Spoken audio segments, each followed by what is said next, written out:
anti-inclusion, anti-live and let live people. Let them die. Don't let these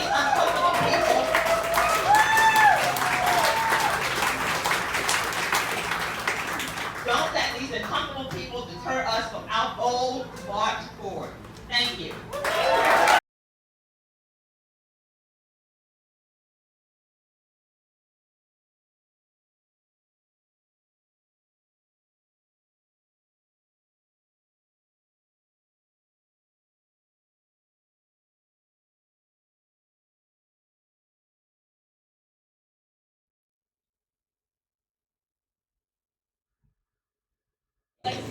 For attending in the first place about really the importance of equity and inclusion in our schools, which I know all of you understand the importance of, and that's why we're here today. So I'd like to thank you all for attending in the first place, and now we'd like to get to our speaker portion.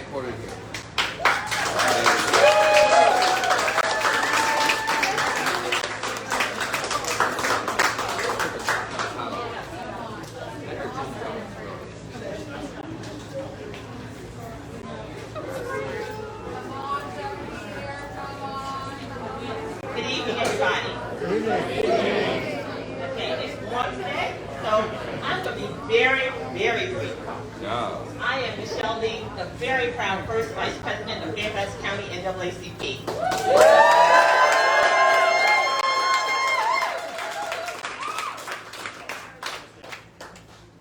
So I'm here today to tell you that I am very comforted by the discomfort of progress. Let me say that again. I am comforted by the discomfort of progress.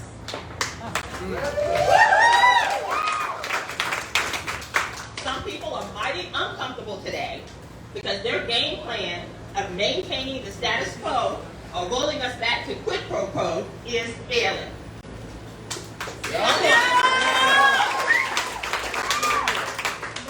Someone is truly uncomfortable today because the statues and monuments to men who should be shunned and not celebrated are continuing to come down.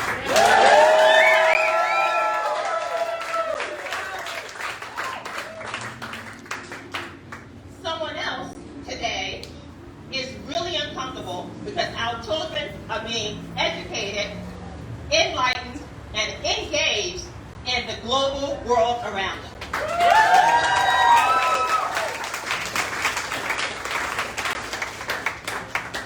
Malcolm X said that education is the passport to the future, for tomorrow belongs to those who prepare for it today. So, I'm here because we want to prepare our children for a world that understands the past, supports their dreams in the present, and helps them build a bridge to a brighter future.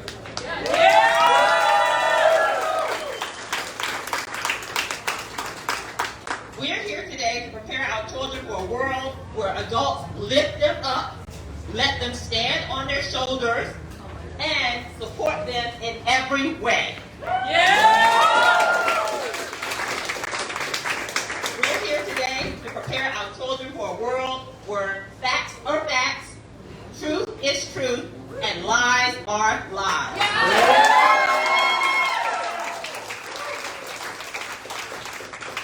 We also want to prepare our children for a world where they are taught well, taught wisely, and taught wholly without dishonesty, deception, or denial.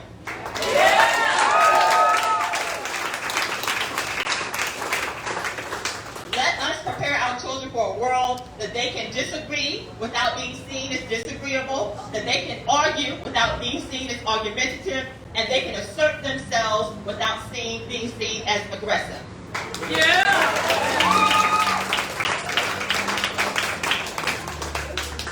I also want to prepare a world for my child where ignorance is called out as ignorance, racism is called out as racism, and neither is tolerated.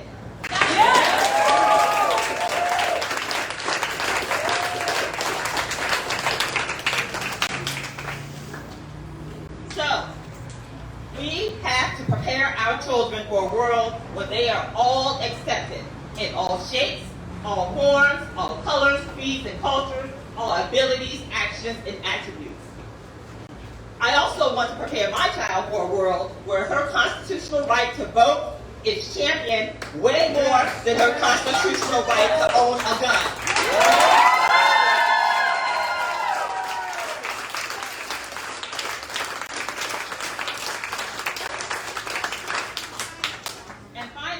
Let's prepare our children for a world which they are educated about this country's past in all its forms, torments, triumphs, turning points, and tragedies.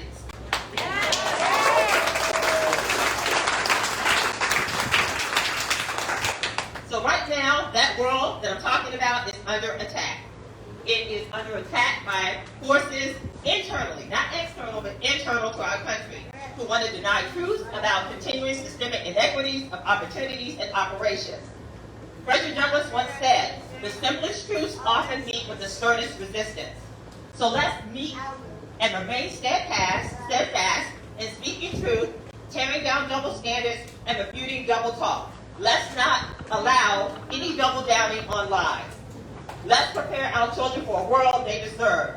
Let's deny this off-key band of people that are anti-education, anti-teacher, anti-equity, anti-history, anti-racial reckoning, anti-opportunities, anti-help people, anti-diversity, anti-platform, anti-science, anti-change agent, anti-social justice, anti-healthcare, anti-worker, anti-LGBTQ+, anti-children, anti-healthcare, anti-worker, anti-environment, anti-emissions policy change, anti-inclusion, anti-live and let live people. Let them die. Don't let these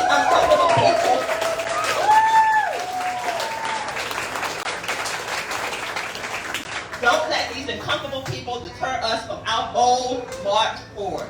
Thank you.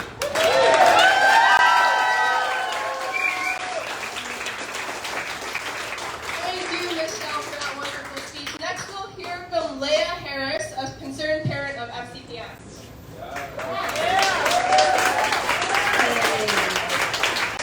Hey everybody, thank you so much for the opportunity to speak to you today. My name is Leah Harris, and I'm a queer Jewish FCPS parent who's standing in fierce solidarity with all of you.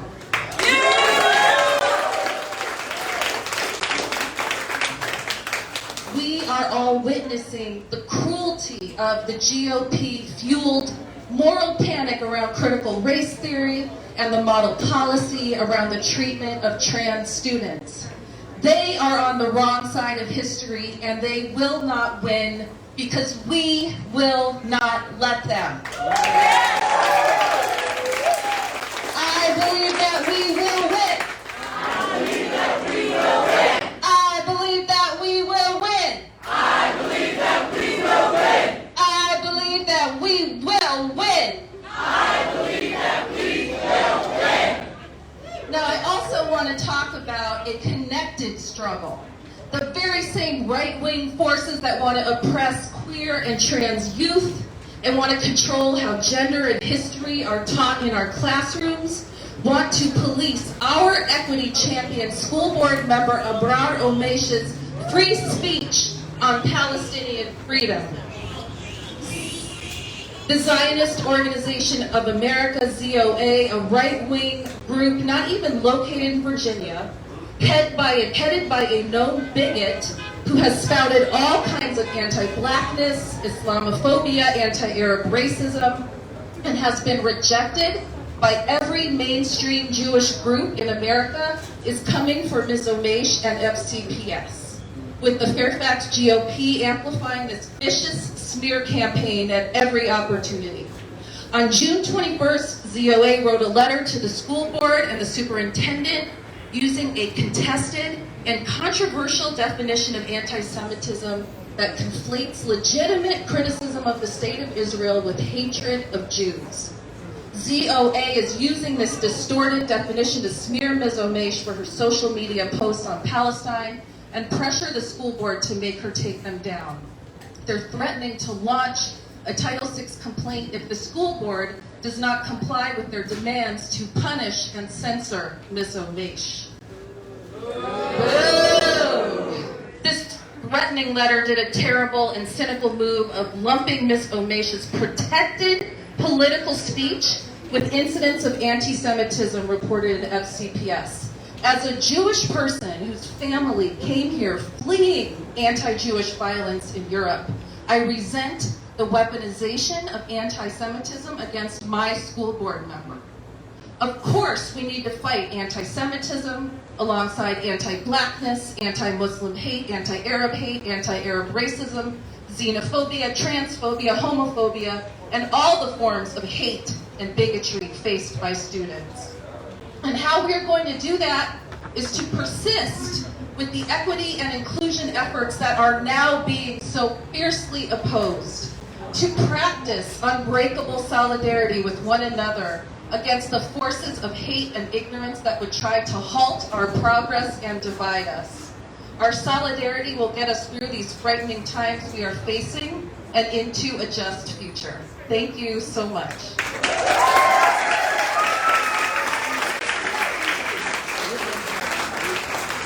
Thank you so much, Lan. Next, we have Senator Boysko of the 33rd District.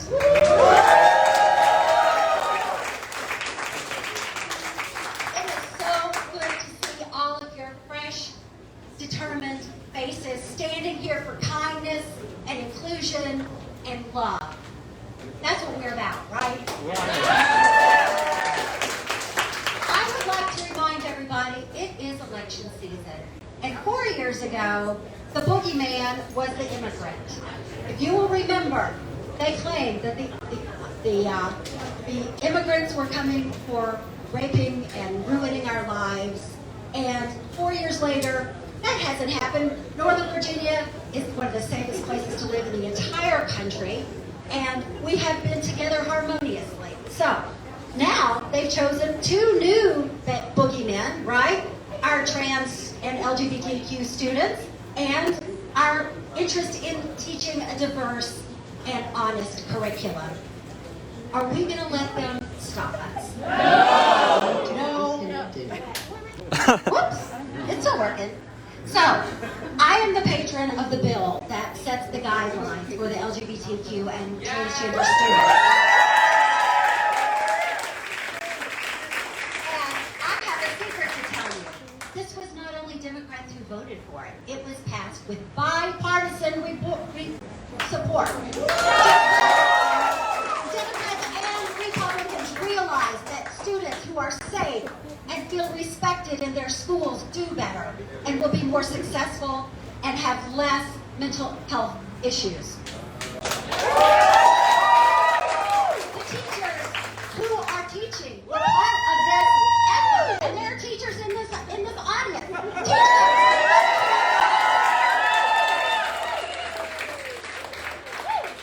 want to thank you from the bottom of my heart for the work that you do every day through this difficult past year, because you have been on the front lines dealing with angry and frustrated family members, and you continue to keep your grades, and thank you.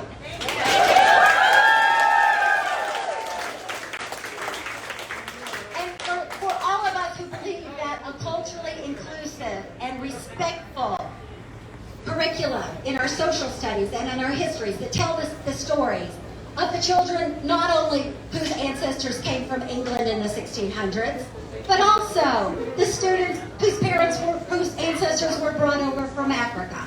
The students whose families fled from harm and danger in Central and South America, whose families fled from the Middle East through conflict.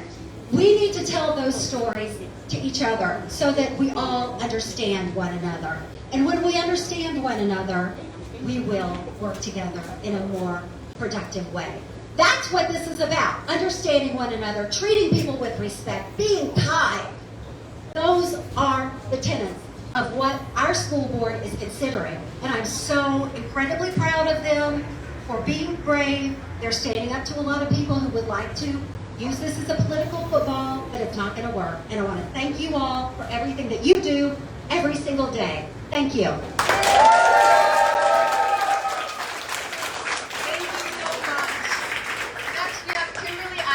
From the FDA.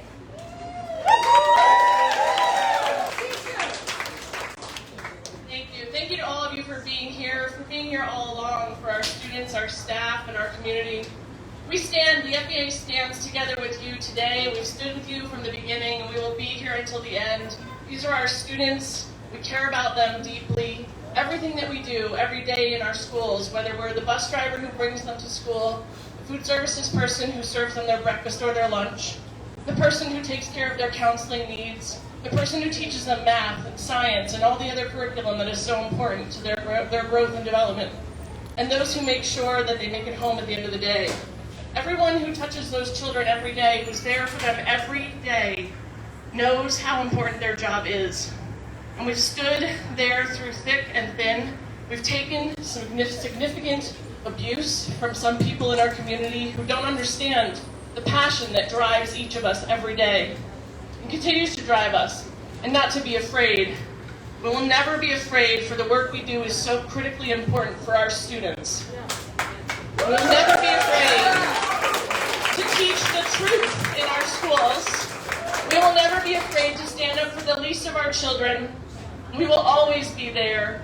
And they come back year after year to check in with their school employee friends, and they know they can count on us, and we will always be there for them. So your teaching staff, your school support staff, we stand together united behind our community to protect our students.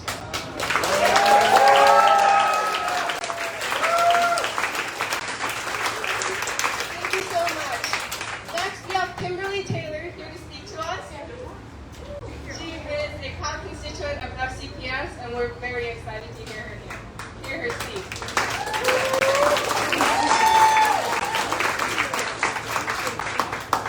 I'm speaking extemporaneous, so please forgive me if I'm not entirely making sense, but I want to first thank FCPS for a wonderful education. I was class of 1991 at TJHSS&T a lifetime ago, and what I learned has taken me through college, grad school, and many jobs, and I think every student deserves quality education, which brings me to what I want to talk about. I'm a member of TJAAG, the Thomas Jefferson Alumni Action Group, and we have been in favor of the changes to the Thomas Jefferson test. To Thomas Jefferson, not just the test, but the admissions process. And those changes have borne amazing fruit this year. We have, the number of students of color who applied and were admitted the increase is just absolutely amazing. We've said for years, if you get rid of all of the barriers, they will come. And these kids came, these kids are brilliant. They are going to show you what they can do, and we are all going to be amazed. But that is not, of course, the end of the struggle or the fight. We need, of course, to establish quality schooling for every kid in this county. This is a wonderful county for schooling, but there is educational inequity in this county, and that's something that none of us are going to stop fighting for. And I'd also like to say a quick word for mental health care for students, especially for LGBTQ+ students, but for all students. Please, this is a very important topic between adolescence, in which, it's a chemical stew. The brain is just awash in neurotransmitters. It is a difficult time. Our kids really need access to mental health care so they can be all they can be. So please support mental health care for students. Thank you very much.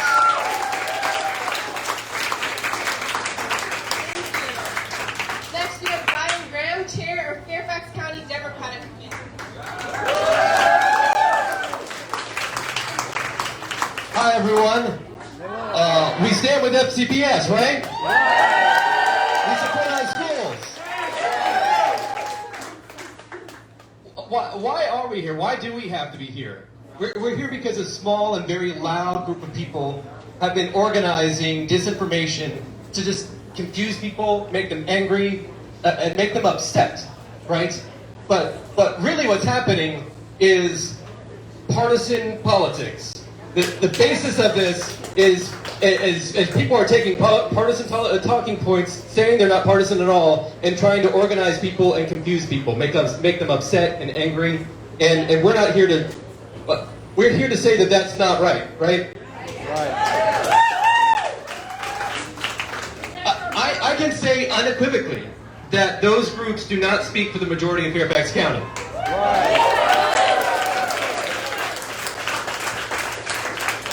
Their policies have been completely rejected by the voters of this county, right? The past school board members who espouse those things have been voted out. They're gone. And that's why we have a Democratic endorsed school board. So I'm just pleased to see everyone here. We show a sign of support that we stand with FCPS. We stand with the students and its educators. We're here to stand with our teachers who have done amazing work under the challenges of the pandemic and assert that they have a right to stand up for their own health. We're here to stand with the policies that create an accepting environment for all of our students, regardless of their identity, of any type. And we stand here with the fight to improve our understanding of the world and its history in our eventual goal of equality and justice, right? So, once again, thank you for your support. We stand with FCPS.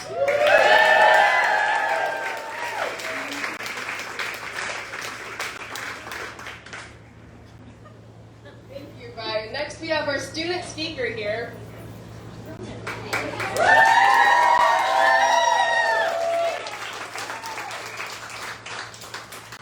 Hi, I'm not technically a student, I just graduated.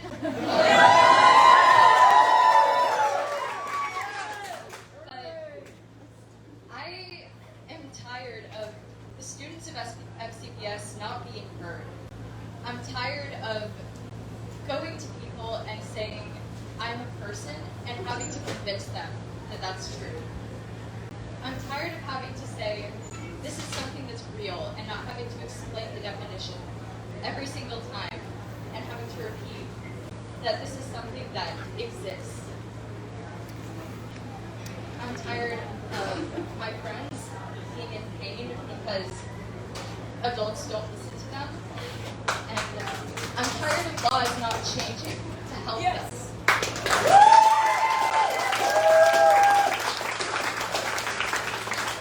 So we're going to change that.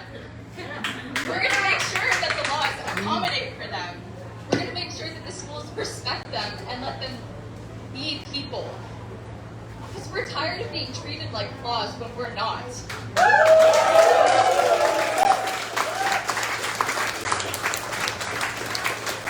Before we move on, because we are nearing 6:30, and that's when you all who are here for the school board meeting are permitted to enter, I'd like to say a few words myself. I am a rising junior at McLean High School. My name is Sadie Perez.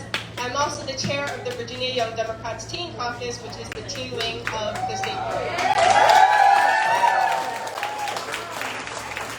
If you all were here last time, then I probably look somewhat familiar, but obviously many of us here know that this is an event with many members of Fairfax Democrats here, present and speaking. But I'd like to say that supporting our schools and our children and our teachers is not a partisan issue.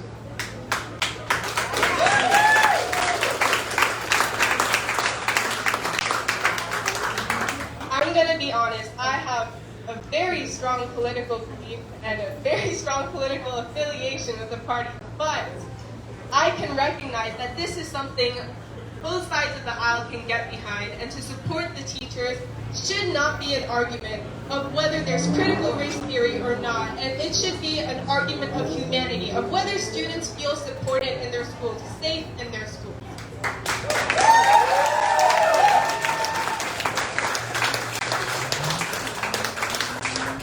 I'm going to mention something that's happened over the last 2 days and then something that happened at the last rally. So at the last rally, I tweeted something, got on the review, which if you don't know is the FCDC newsletter, and there some members of Open FCPS, which I also mentioned before, and the Fairfax GOP have not exactly attacked, but definitely had me on their list for something.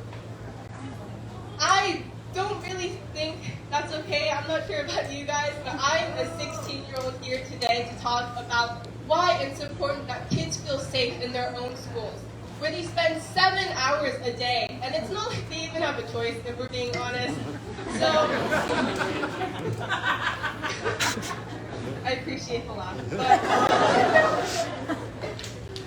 But other than that, I felt almost threatened, but definitely in danger talking here today, or not today, but at the last rally, for something that I so strongly believe in.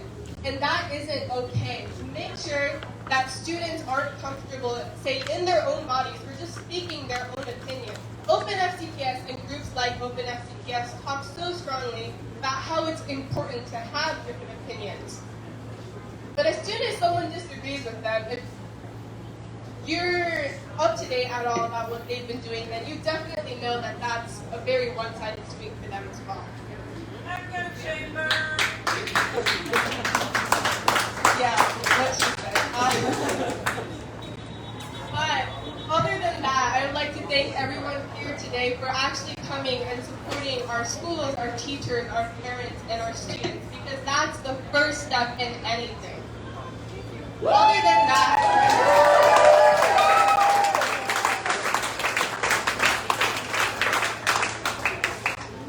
than that, our school board members deserve to feel safe as well. Sure, they're elected officials, we should hold them accountable, but that doesn't mean that they should be harassed on a daily basis. Having recall petitions aimed towards them. Agar Omesh, Laura Jane Cohen, Elaine Dolan do not deserve to have hate on them every single day.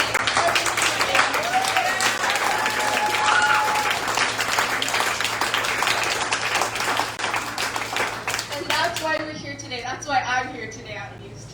So I'd like to thank everyone here. Jeff, what time is it?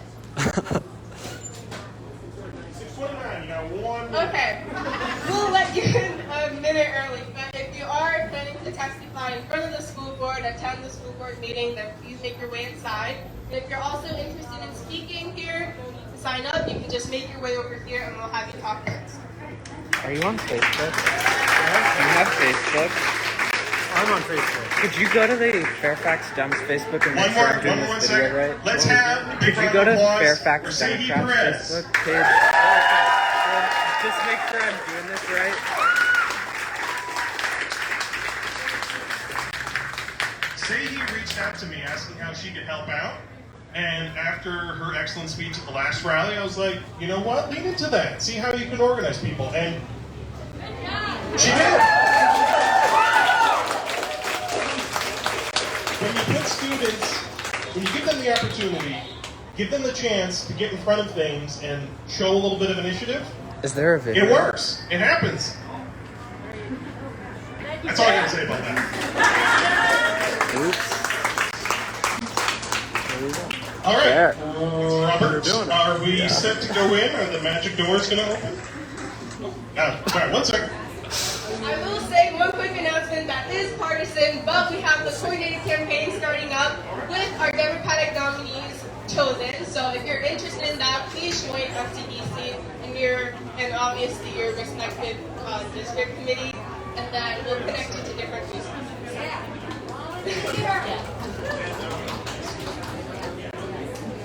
Hi everybody, I just wanted to take a minute of your time so that there's no misunderstanding. Next time we'll be opening the doors in about 10 to 15 minutes. So there are no signs allowed inside larger than 8 by 10. Nothing can be on a stick. When I say nothing, signs can have to be on a stick. You can have the flags, we've already talked about that. As long as the flags aren't bigger than 8 by 10.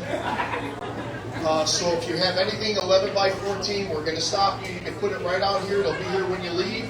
If you're wearing a banner, a flag, anything that's larger than that, we're going to tell you to leave it outside. And it's really just for the safety of everyone and for your ability to see everything that's going on more than anything. Are there any questions? Thank you, sir.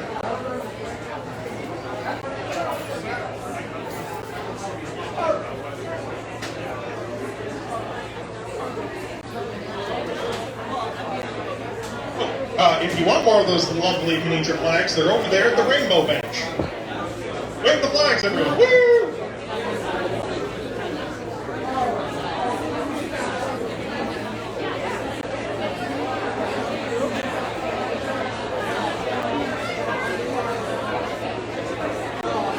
And mandatory COVID update, masks are not required for the double mask. Done? Policy change, anti-inclusion, anti-live and let live people. Let them die.